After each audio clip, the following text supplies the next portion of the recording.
Olá, queridos irmãos, que a graça e a paz do nosso Senhor e Salvador Jesus Cristo esteja com você e com a sua família. Para quem não me conhece, eu sou o pastor Natalício Diniz e nós estaremos iniciando hoje a nossa maratona sobre os temperamentos nos relacionamentos. Antes de nós iniciarmos a nossa aula, eu quero te convidar a você se inscrever no canal, tem um botão aqui abaixo, você vai se inscrever no canal e você vai ativar o sininho para receber as notificações. Faça isso para que você não perca nenhum dos nossos conteúdos. Chegou o grande momento da nossa aula. Nesse momento eu quero que você abra a sua Bíblia no primeiro livro de Gênesis, no capítulo 2 e no versículo 18. Nós vamos ler do versículo 18 até o versículo 24. Diz assim o texto bíblico: O Senhor Deus disse ainda: Não é bom que o homem esteja só. Farei para ele uma auxiliadora que seja semelhante a ele. Havendo, pois, o Senhor Deus formado da terra todos os animais do campo e todas as aves dos céus, trouxe-as a Adão para ver que nome lhes daria.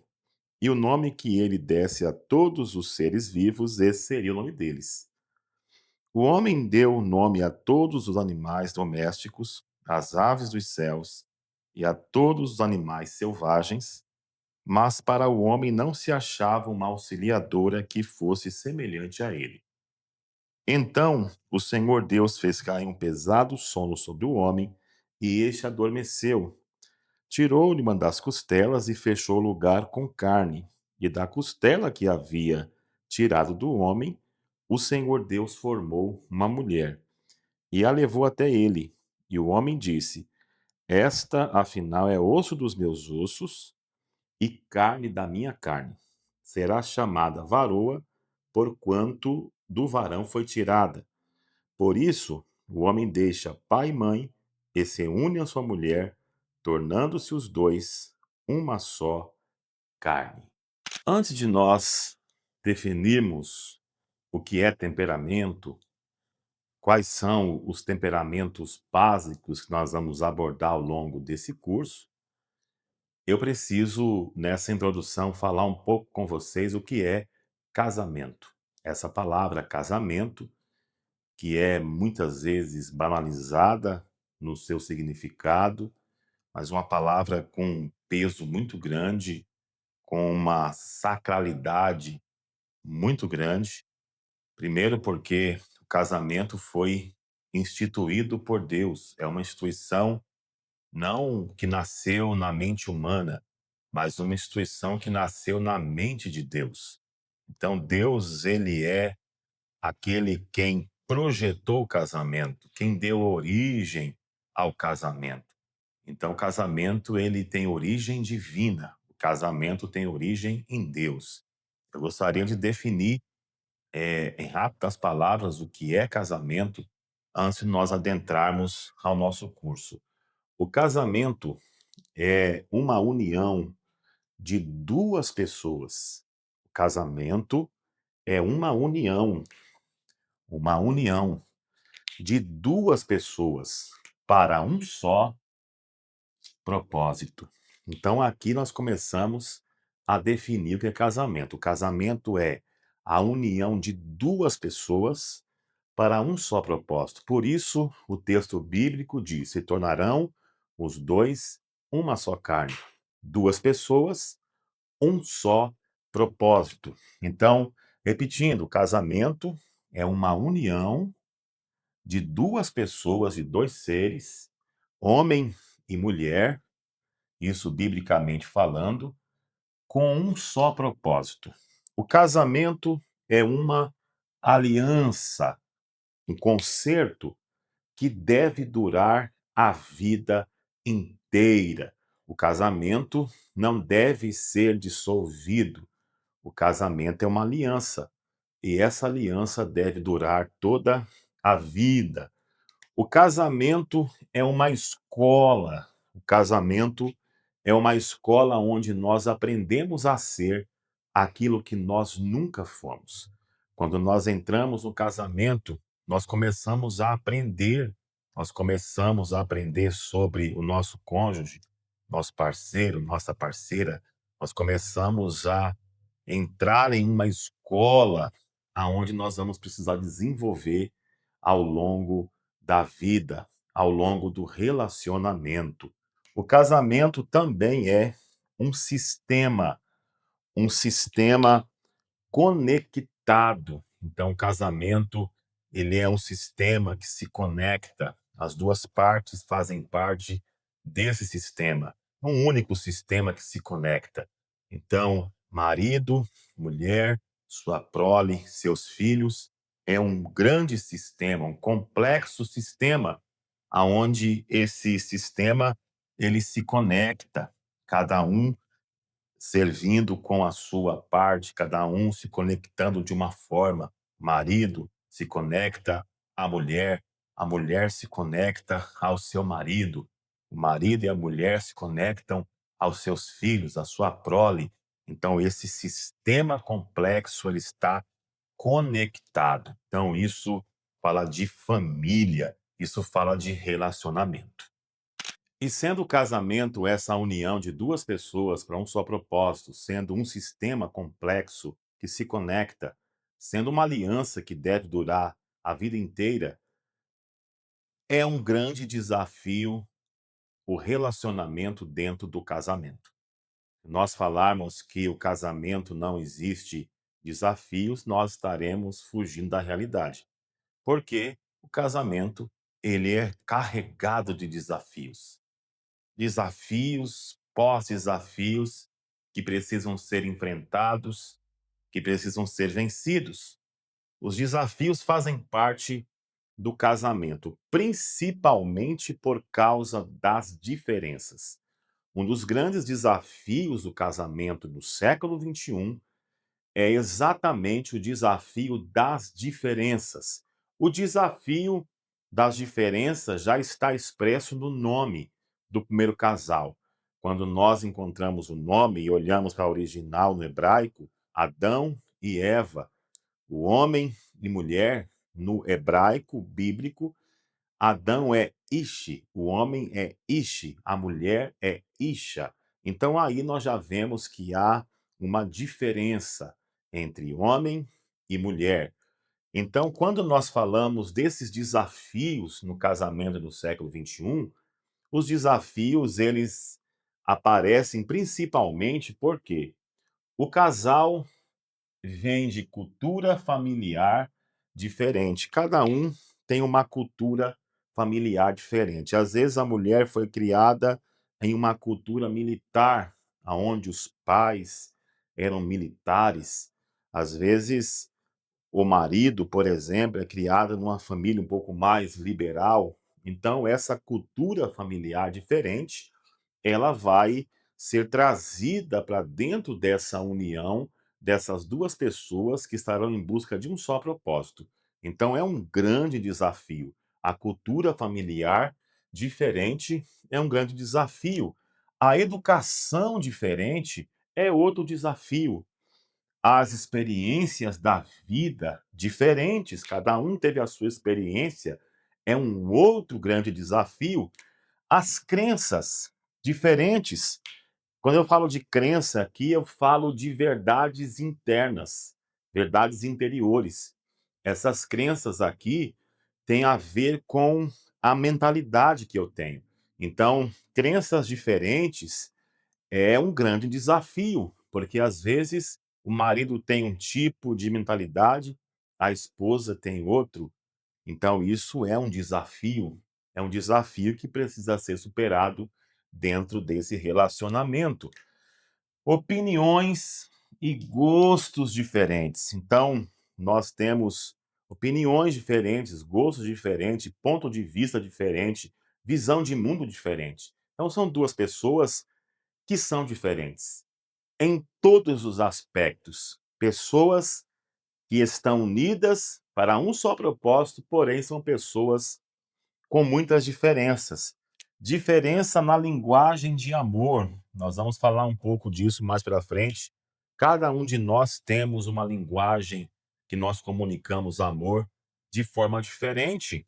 Uns valorizam um pouco mais o serviço, outros, a linguagem de amor é o tempo de qualidade. Nós vamos conhecer essas linguagens de amor ao longo deste curso. E a principal diferença dessas duas pessoas, desses dois seres de luz que se uniram no casamento para buscar um só propósito: a diferença de temperamento. Esta é a principal diferença, a diferença de temperamento.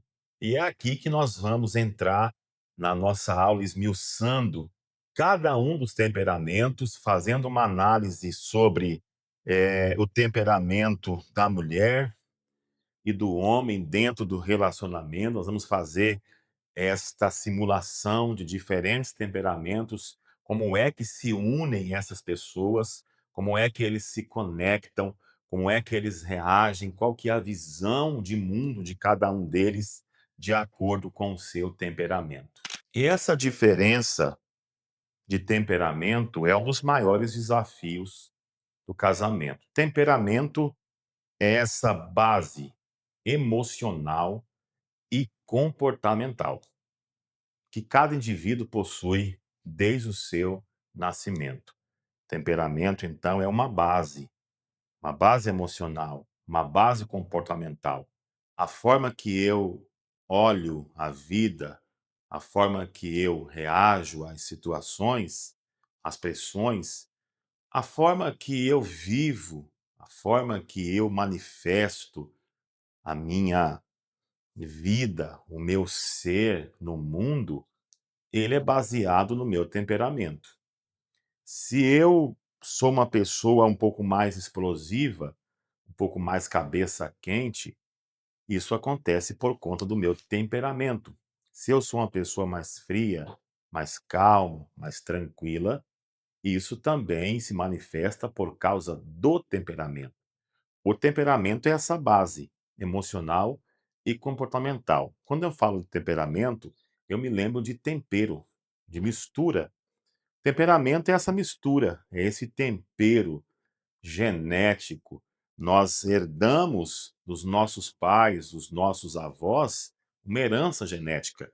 Então, aquilo que nós somos tem muito a ver com aquilo que os nossos pais foram, os nossos avós foram. Então, temos traços que se manifestam na nossa personalidade, que é aquilo que as pessoas veem, é o nosso rosto que as pessoas veem. Porém, a nossa personalidade, ela está alicerçada sobre o temperamento, que é a base. Então, o nosso temperamento, ele serve de base para a nossa personalidade.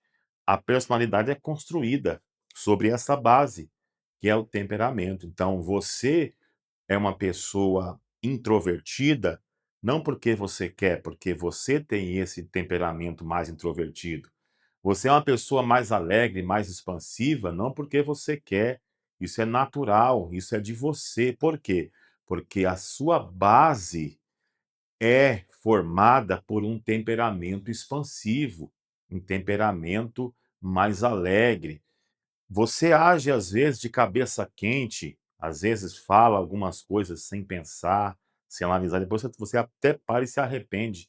Mas isso, não é porque você quer ser assim, é porque isso é a sua base, é o seu temperamento, é a forma que você é o seu verdadeiro ser.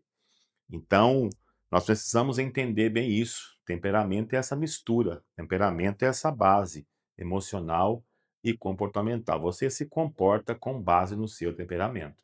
Você age no mundo com base no seu temperamento. Você se manifesta no mundo com base no seu temperamento. E quando nós falamos de temperamento, nós falamos dessa base emocional e comportamental, dessa mistura que deu origem a quem nós somos de verdade, a forma que nós nos comportamos, que nós reagimos às diversas situações à nossa volta.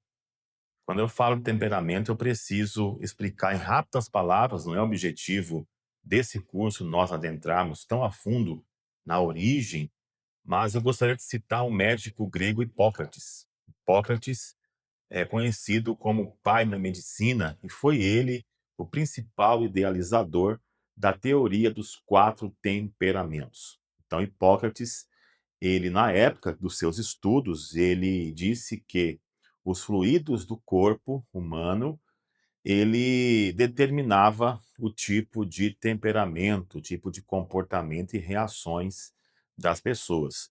Passaram-se muitos séculos de estudo e hoje nós sabemos que não tem nada a ver os fluidos do corpo determinar o nosso temperamento. Hoje a psicologia avançou muito e nós hoje temos uma outra visão a respeito do comportamento humano, da psique humana. Porém, essa teoria, o seu o seu esboço principal permanece, porque fala muito daquilo de que nós somos. Cada um desses 4 temperamentos, ele traz características positivas, que são aqueles aquelas qualidades inatas àquele temperamento, e também traz os pontos de melhoria, que são aquelas características mais negativas do temperamento, aonde nós chamamos de pontos de melhoria, porque tudo pode ser melhorado, transformado. Então nós vamos conhecer essa teoria de Hipócrates, que fala desses 4, temperamentos básicos do ser humano. Então, primeiro temperamento que Hipócrates vai falar é do sanguíneo. Quem são as pessoas do temperamento sanguíneo? O sanguíneo, você identifica ele muito fácil, porque o sanguíneo ele é muito alegre, o sanguíneo é muito expansivo, o sanguíneo é muito animado, o sanguíneo é muito barulhento. Então você logo identifica o sanguíneo. Ele é a alegria da turma, ele é o mais falante, ele é o mais entusiasmado, então é muito fácil identificar uma pessoa de temperamento sanguíneo, porque ele é muito animado, ele é muito alegre, ele é muito festivo. Dos 4 temperamentos, é aquele que faz amizade com muito mais facilidade. Aonde ele chega, ele já se manifesta, ele faz amizade, ele é muito bom de papo, muito bom de conversa. Ele é aquele que chora com os que choram, alegra com aqueles que se alegram. Ele abraça, ele gosta de abraço, ele gosta de estar junto com pessoas. É o tipo de temperamento mais sociável que existe, o sanguíneo. Essas são as características positivas do temperamento sanguíneo. O sanguíneo, ele traz também consigo algumas características, digamos assim, negativas. São pontos de melhoria, são as fraquezas que são inatas desse tipo de temperamento. O sanguíneo, ele manifesta-se de uma forma muito expansiva, muito barulhenta, muito otimista, porém ele tem uma tendência a ser inconstante. O sanguíneo é aquele tipo de pessoa que começa um projeto, mas não tem força de vontade suficiente para concluir esse projeto. Então, são pessoas que começam muitas coisas e nunca as conclui. Então, o sanguíneo é o tipo de temperamento que tem que trabalhar muito a questão do foco, a questão da persistência, da perseverança, porque ele tem uma tendência natural a não concluir aquilo que ele começa. Ele é muito inconstante. Uma outra característica do temperamento sanguíneo negativa é a indisciplina. Ele é uma pessoa indisciplinada. O sanguíneo, ele não consegue ter disciplina, ele não chega em horário, ele não consegue seguir regras. São as pessoas mais desregradas, mais indisciplinadas de todos os 4 temperamentos. Dos 4 temperamentos, o mais impulsivo é o sanguíneo. É aquele que age com mais impulsividade, ele sempre está agindo por impulso. A sua base emocional traz consigo a impulsividade. Então, ele compra muitas vezes sem poder comprar, ele toma decisões às vezes precipitadas, ele age de forma impulsiva que depois vai trazer prejuízos, então o sanguíneo traz consigo essa característica. A característica da impulsividade é o mais impulsivo dos 4 temperamentos. O segundo temperamento que eu quero falar nessa noite é o colérico. O colérico é o temperamento mais decidido. As pessoas coléricas são as mais determinadas, são as que mais têm vontade firme, força de vontade firme, são as pessoas mais inabaláveis. Enquanto o sanguíneo começa projeto e não termina projeto, o colérico só para quando conclui os seus projetos. Ele é o oposto do sanguíneo. Embora o sanguíneo seja extrovertido, muito extrovertido, o colérico também é um temperamento mais extrovertido, porém, não com a mesma expansão do sanguíneo, mas uma característica muito forte do colérico é que ele é decidido, é que ele é determinado. Quem tem esse temperamento são pessoas determinadas, força de vontade firme, decididos, líderes natos. Colérico, aonde ele chega, ele domina o ambiente. O colérico, ele tem esse poder inato, essa característica inata de liderança, de domínio. Ele domina o ambiente aonde ele está. Agora, o colérico traz consigo também algumas características que são negativas, que é uma tendência muito grande à prepotência, ao orgulho, a rispidez, pessoas de temperamento colérico, eles agem muitas vezes de cabeça quente, eles falam sem pensar, eles falam o que pensa. É aquele tipo de pessoa que não leva desaforo para casa. É o tipo de pessoa que responde na lata, que fala aquilo que pensa na cara das pessoas. Ele não manda recado a ninguém. Então é o tipo de pessoa que tem essa característica de ser um pouco mais, até mesmo violento, iracundo, são as pessoas de mais cabeça quente que existe. Temperamento colérico é o cabeça quente da relação, é aquele que vive sempre em ebulição constante, é uma tendência muito grande a um nervosismo exagerado, a uma ira exagerada, são as pessoas de tendência mais violenta dos 4 temperamentos. O terceiro temperamento que eu quero mencionar essa noite é o fleumático. Quando eu falo de fleumático, você pensa em calmaria, tranquilo, calmo, fala baixo, sem discussão, sem briga. Fleumáticos são as pessoas mais calmas. Quem tem o temperamento fleumático são as pessoas mais calmas da Terra, mais tranquilas, mais mansas da Terra. Essas são as suas principais características positivas. São calmo, tranquilo. O fleumático, ele é um líder também. Ele é um líder muito paciente. Ele é um líder muito empático. Ele tem empatia pelas pessoas. Ele consegue sentir a dor das pessoas. Então, é o melhor tipo de líder que você pode ter é um líder fleumático, porque ele é calmo, ele é tranquilo, ao contrário do colérico, que é um líder explosivo, que é um líder autoritário. O fleumático não, ele é tranquilo, ele é calmo, ele é humilde, ele é um tipo de temperamento frio. Ele é frio muitas vezes, ele é calculista muitas vezes. O fleumático, ele tem uma tendência muito grande à diplomacia, ele é diplomático. Uma outra característica positiva, do fleumático é a sua tendência professoral. O fleumático, ele é um professor por excelência. Os professores, a maioria deles, eles são fleumáticos, são calmos, são tranquilos e também como os outros temperamentos, o fleumático também traz características ruins, negativas. A principal delas é a morosidade. Fleumático é aquele tipo de pessoa que é parada, é o tipo de pessoa que não reage com facilidade. São as pessoas mais reativas. Enquanto o colérico é proativo, que vai para cima, que realiza, O fleumático é aquele que espera, é aquele que não age, aquele só que reage. O fleumático, ele precisa de alguém estar empurrando ele para que ele possa agir, para que ele possa fazer alguma coisa.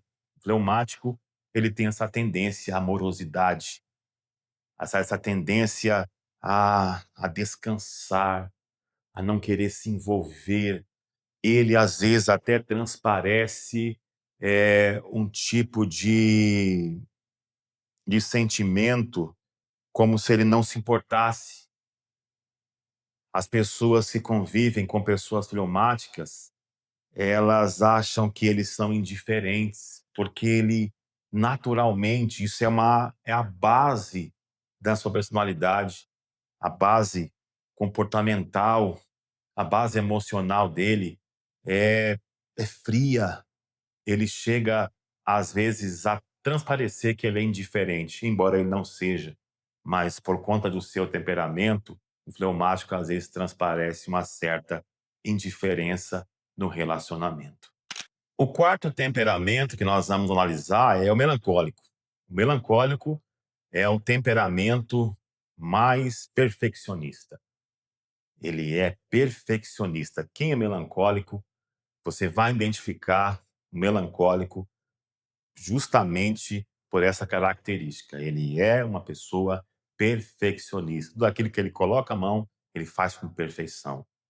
Ele faz com muito zelo. O melancólico, dos 4 temperamentos, é o mais introvertido. O melancólico é muito sensível.